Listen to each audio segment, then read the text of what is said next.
कृष्णवाणी के श्रोता मित्रों, जय श्री कृष्ण। पिछले एपिसोड में हमने अर्जुन का विषाद योग, आत्मा की अमरता और जीवन का गहरा सच विषय पर चर्चा प्रस्तुत किए थे। इसी चर्चा को आगे बढ़ाते हुए अर्जुन का विषाद, आत्मा शरीर द्वंद्व और गीता का ज्ञान चर्चा प्रस्तुत कर रहे हैं। यह अंश महाभारत के अर्जुन विषाद योग से लिया गया है, जहां अर्जुन अपनी कर्तव्य निष्ठा और प्रियजनों के प्रति मोह के बीच फंसे हुए हैं। भगवान कृष्ण अर्जुन को शरीर और आत्मा के अंतर को समझाते हैं, बताते हैं कि आत्मा शाश्वत और अविनाशी है, जबकि शरीर नश्वर है।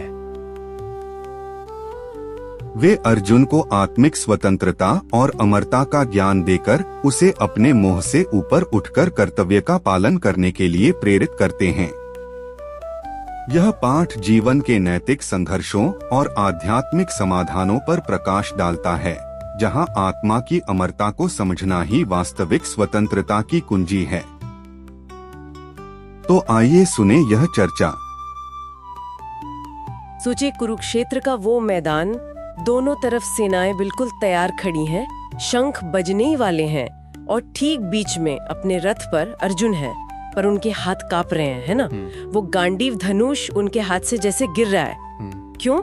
क्योंकि सामने कोई दुश्मन नहीं दिख रहे उन्हें दिख रहे अपने लोग, पितामह भीष्म, गुरु द्रोण, भाई, दोस्त। और ये सब देखकर अर्जुन का मन एकदम बैठ गया है। ये सिर्फ आप कहें तो युद्ध का डर नहीं है, ये एक बहुत गहरा नैतिक और आध्यात्मिक बवंडर है जो उनके अंदर उठ रहा है। आज हम इसी उथल पुथल को, इसी द्वंद्व को समझने की कोशिश करेंगे। हमारी ये जो बातचीत है, ये अर्जुन का विषाद, आत्मा और शरीर का द्वंद्व, कृष्णवाणी, गीता के 18 योग के कुछ अंशों पर आधारित है। और हमारा इरादा ये है कि अर्जुन के इस गहरे मानसिक संघर्ष को परत दर परत खोलें, उनके कर्तव्य और उनकी जो भावनाएं थीं, उनके बीच जो वो फंस गए थे, उसे समझें और फिर देखें कि श्री कृष्ण ने आत्मा और शरीर के बीच का जो फर्क बताया, उससे उन्हें रास्ता कैसे दिखाया, मतलब जैसा हमें उपलब्ध सामग्री बताती है।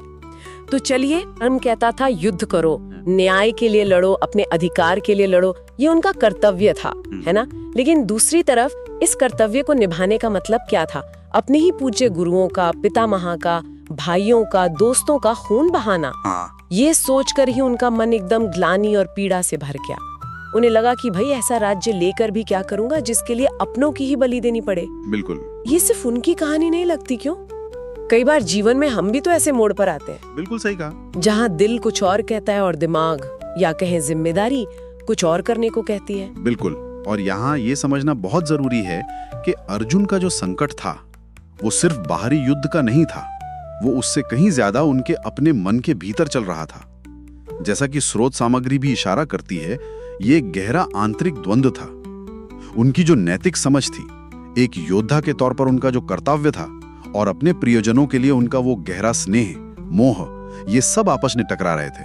वो जैसे विनाश की सच्चाई और इंसानी रिश्तों की जो नरमी होती है, उसके बीच फंस गए थे बुरी तरह। ये स्थिति असल में उन नैतिक कश्मकशों का आईना है जो हम सब महसूस करते हैं, जहां सही और गलत के बीच की लकीर एकदम धुंधली हो जाती है, जहां हर चुनाव मुश्किल लगता है, और जहां अपने उसूलों और अपनी भावनाओं में संतुलन बनाना वो लगभग नामुमकिन सा लगता है। हाँ, ये बात तो है। ये समझना कि संकट अंदरूनी था, ये अपने आप में ही एक बहुत अहम बात है। लेकिन फिर इस लगभग लाइलाज सी लगने वाले मानसिक पीड़ा का, इसका हल कैसे निकला? कृष्ण ने ऐसा क्या कह दिया कि अर्जुन जैसा महारथी, जो बिल्कुल टूट चुका था, वो फिर से युद्ध के लिए तैयार हो गया? यहीं पर देखिए, श्री कृष्ण का जो नजरिया था, वो एकदम क्रांतिकारी साबित हुआ। उन्होंने अर्जुन का ध्यान युद्ध के भयानक नतीजों और ये जो व्यक्तिगत नुकसान की सोच थी, उससे हटाया और उसे एक ज्यादा बुनियादी, एक गहरी सच्चाई पर लगाया। उन्होंने बात को जैसे भौतिक स्तर से उठाकर सीधे आध्यात्मिक स्तर पर पहुंचा दिया। अच्छा? कृष्ण ने समझाया कि अर्जुन, तुम जिनके मरने की आशंका से इतने दुखी हो रहे हो, वो असल में सिर्फ शरीर हैं, आत्मा तो कुछ और ही है। उन्होंने कहा, आत्मा न जन्म लेती है न मरती है, वो तो हमेशा से है और हमेशा रहेगी। उसे शस्त्र काट नहीं सकते, आग जला नहीं सकती, पानी भिगो नहीं सकता, हवा सुखा नहीं सकती। ये तो अजर है, अमर है, अविनाशी है। ये तो बहुत बड़ी बात है। मतलब जिसे हम मैं समझ रहे हैं या मेरा कह रहे हैं, वो सिर्फ एक बाहरी खोल है, और असली चीज, असली तत्व कुछ और है जो कभी खत्म ही नहीं होता। ये सोचना ही अपने आप में थोड़ा चौंकाने वाला है। हाँ, और इसी को और साफ करने के लिए कृष्ण ने वो उदाहरण दिया जो बहुत प्रसिद्ध है कि जैसे इंसान पुराने कपड़े उतारकर नए पहन लेता है, हाँ, वैसे ही आत्मा भी एक शरीर के पुराने होने पर या नष्ट होने पर दूसरा नया शरीर धारण कर लेती है। तो मृत्यु जो है वो असल में सिर्फ शरीर का बदलाव है, आत्मा का अंत नहीं। देखिए, अर्जुन का सारा दुख, सारा विषाद वो इसी डर से जुड़ा था कि उनके जो प्रियजन हैं उनके शरीर नष्ट हो जाएंगे। वो इस शारीरिक पहचान से इतने गहरे जुड़े थे कि उन्हें लग रहा था कि शरीर खत्म तो सब खत्म। कृष्ण इसी भ्रम को तोड़ रहे थे। वो कह रहे थे कि शोक शरीर के लिए मत करो, क्योंकि वो तो नश्वर है ही। आत्मा जो असली तत्व है वो शाश्वत है। तो क्या इसका ये मतलब निकाले कि भावनाओं का, रिश्तों का कोई मोल ही नहीं? अगर सब आत्मा ही है तो फिर ये मोह, ये प्रेम, दुख, ये सब क्या बेमानी है? ये एक बहुत स्वाभाविक सवाल उठता है, और गीता का संदेश भावनाओं को नकारने का बिल्कुल नहीं है, बल्कि ये जो समझ है ये भावनाओं को एक सही नजरिया, एक सही पर्सपेक्टिव देने की बात करती है। अच्छा, देखिए, गीता के दूसरे अध्याय का वो 20वां श्लोक है, न जायते म्रियते वा कदाचित नायम भूत्वा भविता वा न भूयः अजो नित्यः शाश्वतोऽयं पुराणो न हन्यते हन्यमाने शरीरे।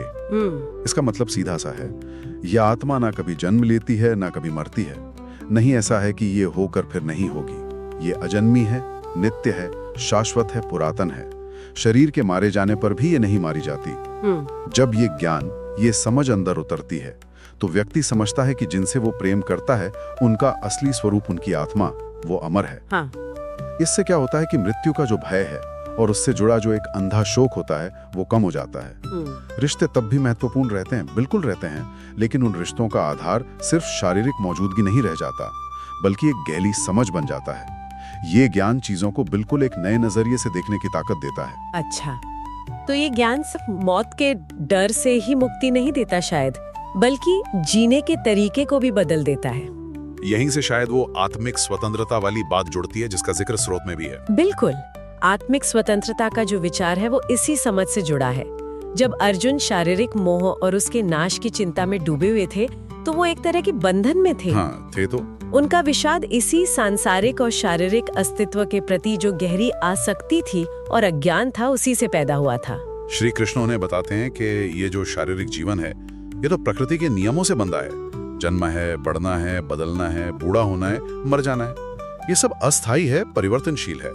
लेकिन आत्मा इन सब बदलावों से परे है। वो हमेशा एक जैसी, मुक्त और शाश्वत। लेकिन इस आत्मिक स्वतंत्रता का मतलब क्या सिर्फ ये जान लेना है कि मैं आत्मा हूँ बस, या इसका हमारी रोजमर्रा की जिंदगी में भी कोई मतलब है? कहीं इसका मतलब ये तो नहीं कि हम अपनी जिम्मेदारियों से भाग जाएं, ये सोचकर कि भाई सब तो नश्वर है, क्या फर्क पड़ता है? नहीं, बिल्कुल नहीं। ये एक बहुत आम गलतफहमी हो सकती है। जैसा कि उपलब्ध सामग्री भी बताती है, आत्मिक स्वतंत्रता का मतलब कर्तव्यों से भागना कतई नहीं है, बिल्कुल भी नहीं। अच्छा, बल्कि इसका अर्थ है सांसारिक चीजों, रिश्तों, सफलता असफलता, यहाँ तक कि अपने शरीर के प्रति भी जो हमारा बहुत ज्यादा मोह या आसक्ति होती है, उससे ऊपर उठना। ये स्वतंत्रता मिलती है आत्मा की सच्ची, नित्य और मुक्त प्रकृति को पहचानने से। कृष्ण ने अर्जुन को युद्ध छोड़ने के लिए नहीं कहा था, हाँ, बल्कि उन्होंने उसे युद्ध करने के लिए ही प्रेरित किया, लेकिन एक बदली हुई मानसिकता के साथ, बिना फल की चिंता किए, बिना हार जीत के मोह में फंसे, केवल अपने धर्म यानी कर्तव्य का पालन करने के लिए। सच्चा ज्ञान जो है वो व्यक्ति को इस शारीरिक अस्तित्व के सुख दुख के बंधन से मुक्त करता है, उसे आत्मा के प्रति जागरूक बनाता है। तब वो अपने कर्तव्यों का पालन डर या लालच से नहीं करता, बल्कि एक स्थिर और शांत मन से धर्म समझ कर करता है। अर्जुन का संकट इसी मोह का नतीजा था और आत्मा का ज्ञान उस मोह से मुक्ति का रास्ता था। ये बात सोचने वाली है कि कैसे एक इतना गहरा दार्शनिक ज्ञान वो सीधे सीधे कर्म करने की प्रेरणा बन सकता है, और वो भी इतने भयानक कर्म की जैसे युद्ध। तो अगर हम देखें, अर्जुन का ये जो दुख था, ये विषाद, ये सिर्फ एक सैनिक का युद्ध से पहले का डर नहीं था। नहीं। ये तो जीवन के बहुत बुनियादी सवालों को हमारे सामने लाके खड़ा कर देता है। जीवन क्या है, मृत्यु क्या है, आत्मा का सच क्या है, हमारा असली कर्तव्य क्या है, ये रिश्ते क्या हैं? इन सवालों से तो हम सब कभी न कभी जूझते ही हैं। निश्चित रूप से। और यही अर्जुन के विषाद का गहरा दार्शनिक महत्व है। ये हमें सिखाता है कि जीवन के जो असली संघर्ष हैं, जो गहरी मुश्किलें हैं, उनका हल सिर्फ बाहरी जोड़ तोड़ या भौतिक उपायों से नहीं मिल सकता। हमें समस्या की जड़ तक जाना होगा, जो अक्सर हमारे मन, हमारी चेतना, हमारी आत्मा की समझ से जुड़ी होती है। आत्मा और शरीर का ये जो भेद है, इस पर विचार करना जरूरी है। मूल पाठ का संदेश भी यही है कि आत्मा की अमरता, शरीर की नश्वरता और मोह आसक्ति से ऊपर उठकर मिलने वाली वो आत्मिक स्वतंत्रता, ये सिद्धांत सिर्फ हजारों साल पहले अर्जुन के लिए नहीं थे। सही बात है, ये आज भी उतने ही प्रासंगिक हैं हर उस इंसान के लिए जो जीवन में नैतिक दुविधाओं का, भावनात्मक उथल-पुथल का या कभी-कभी अस्तित्व के संकटों का सामना करता है। ये समझ हमें अपने संघर्षों को एक ज्यादा बड़ा, एक व्यापक दृष्टिकोण से देखने और उन्हें सुलझाने का एक स्पष्ट नजरिया देती है। ये हमें डर और दुख के पार जाकर शांति और स्थिरता के साथ अपने कर्तव्यों को निभाने की शक्ति दे सकती है। तो हमने आज देखा कि कैसे कुरुक्षेत्र के मैदान में शुरू हुआ अर्जुन का वो गहरा विषाद और नैतिक संकट, वो श्री कृष्ण के दिए आत्मा और शरीर के भेद के ज्ञान से होते हुए आत्मिक स्वतंत्रता की समझ तक पहुंचा। ये एक सफर था घोर निराशा से कर्तव्य निष्ठा तक का, मोह से ज्ञान तक का। बिल्कुल। और अब जब हमने इस पूरी चर्चा को समझा है, तो श्रोताओं के लिए सोचने को एक सवाल छोड़ते हैं जो इसी सामग्री से उभरा है। जब हम इस बात को सच में गहराई से आत्मसात कर लेते हैं कि ये शरीर क्षणभंगुर है और इसके भीतर की चेतना या आत्मा शाश्वत है, तो ये नजरिया हमारे रोजमर्रा के जीवन को कैसे बदल सकता है? हमारे रिश्तों को, हमारी चुनौतियों को, हमारी सफलताओं और असफलताओं को देखने का ढंग कैसे प्रभावित हो सकता है, खासकर तब जब सामने कोई बहुत बड़ा संकट न हो, बल्कि सामान्य जीवन की जो रोज की भागदौड़ है वो चल रही हो। इस पर विचार करना शायद हमें गीता के संदेश को अपने जीवन में उतारने का एक नया रास्ता दिखा सकता है। तो अभी आपने यह चर्चा सुनी। इसी प्रकार चर्चा के लिए बने रहिए हमारे इस पॉडकास्ट शो कृष्णवाणी पर। यदि हमारा प्रयास आपको थोड़ा भी पसंद आया हो, तो हमें नीचे दिए गए सपोर्ट लिंक पर अवश्य सपोर्ट करें।